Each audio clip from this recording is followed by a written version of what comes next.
Ayoko ng expectations, ayoko ng demands, ayoko ng ganun. Ayoko ng pressure.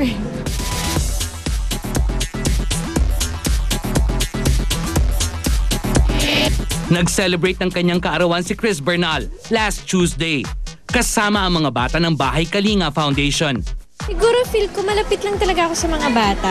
Kasi nga pakiramdam ko, sila yung mga tagatangkilik ko, alam mo yun, yung sa bata talaga, yung naaaliw sila sa akin. Actually, pangalawa ko na to na charity work. Yung una, dun sa Puting Islang Bato.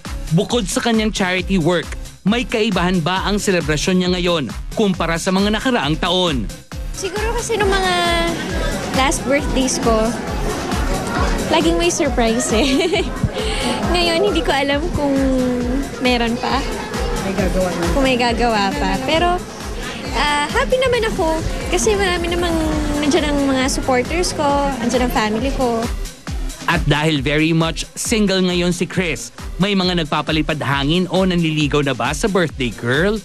Takot ata sila sa akin.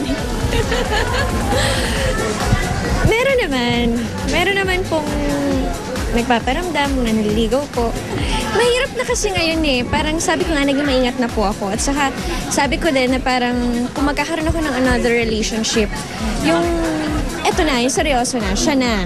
Siya na yung parang close to being my husband. Parang ganon. Hindi na yung fun-fun lang. So wala pa akong nahanap na gano'n. Saka bata pa ako, marami pang dadating.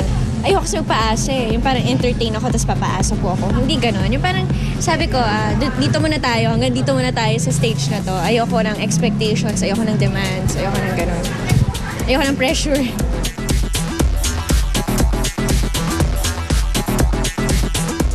Oh, Mother Ricky, ano ang pakulo mo ngayon? Ricky Reyes. Ito, nagkakagulo na lahat ng mga hairdresser salon owners ng buong Pilipinas kasi sa Miyerkules, on the 23rd of May, is the biggest gathering of all the hairdresser nationwide.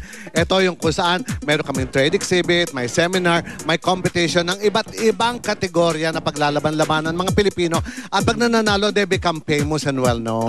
Okay. Congratulations. 28 years na yan, ha? Okay. At syempre, again, lahat po ng mga graduate ng Isang Gunting Isang Suklay, salon owner and hairdresser, buong puso ko po kayo kumida. Malapit lang po to sa Centris. Dito lamang, Element at Centris, kanto ng EDSA at saka ng Quezon Boulevard. At 1 year na syempre, si Benny at Lorena Silva, kinukumbida ko rin kayo. First diba? wedding anniversary. Correct. At Mother Ricky, thank you so much. At ito si Mona Luis for Star Talk Tweet X. Yun na!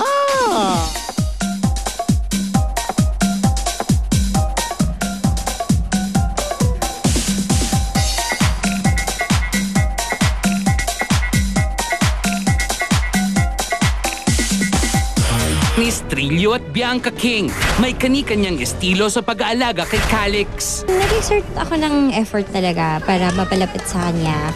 Mahilig ako mang spoil.